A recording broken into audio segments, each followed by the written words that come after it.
Louisiana Beer Reviews, New Glarus Totally Naked. Sent to me by David Benke as part of the New Glarus project, and I really appreciate it, Mr. David. There's a code on the side, but I can't figure it out. They said on the website nothing about the alcohol by volume or the IBU, so Rate Beer and Beer Advocate are saying like 4.2 around that, but I don't know where they got that information. They're saying imported noble hop varieties from Germany and the Czech Republic, Wisconsin 2-row barley malt, no additives or preservatives. So let's see how it is. The way they're talking about it sounds like it might taste a lot like bush beer.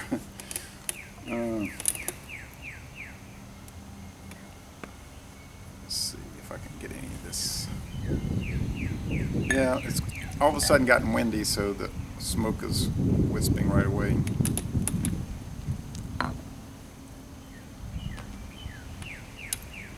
Figured I'd put it in this Singa glass.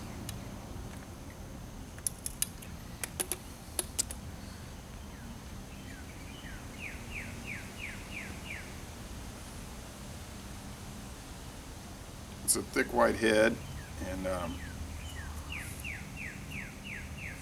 it's cloudy out here. Appearance is straw, golden straw with some little pieces of sediment suspended in there. You probably wouldn't see that in a bush beer, although if you have really strong sunlight in a bush beer, you'll notice real fine sediment. You will pick that up, but it's so filtered. This is pretty well filtered too, though. It's clear. The aroma,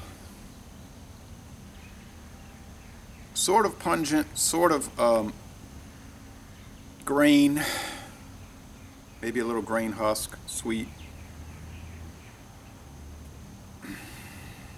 No, not like bush. It's sort of like I'm thinking Genesee, or the what is that? Centennial from Costa Rica. Maybe the Imperial from Puerto Rico, something like that. Maybe even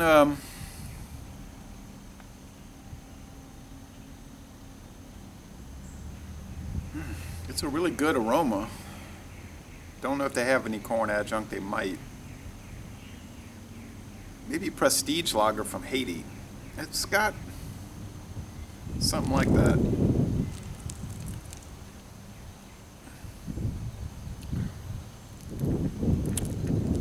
The flavor, yeah, the flavor is really similar to that, like I was saying, the Imperial.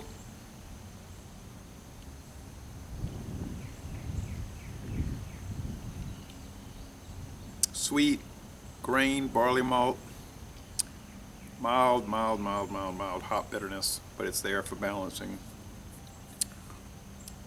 Light and watery, light to medium really, but it's fairly watery mouthfeel. Crisp and refreshing finish. Kind of reminds me of the Singa, but I know Singa's stronger. But more than anything, and I know this is supposed to be a review, not a comparison, but it's just making me think of so many of the Mesoamerican beers.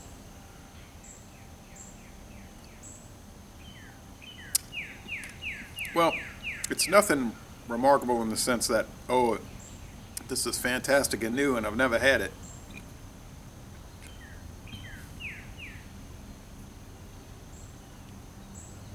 Yeah, Carta Blanca. That's really what is making me think of Carta Blanca, man. Is it better than Carta Blanca? I wouldn't really say that. They're probably even. They're both really delicious. You can get a quart of Carta Blanca at Rouse's for $1.99, $1.99. I don't know if you'd be able to get this. You couldn't get this in quarts. I don't know if you could get this as cheap as the same price per ounce. But it's worth trying, as are all the ones I listed in this video production. They're all worth trying, and I think you'll find they're all delicious. They're saying on Beer Advocate, good. The bros are saying world class, a world class lager. To me, world class would be something like Staropramen or Weihenstephaner original lager. I don't know if this would be up to the world class level. Now, Rapier is saying 31 out of 100, so they're just saying it's a bad beer, but they're saying 74 out of 100 for the style, so they tend to not like the style, and therefore they'll say the beer is bad, which is certainly not bad beer by any stretch of the imagination. I'm going to give it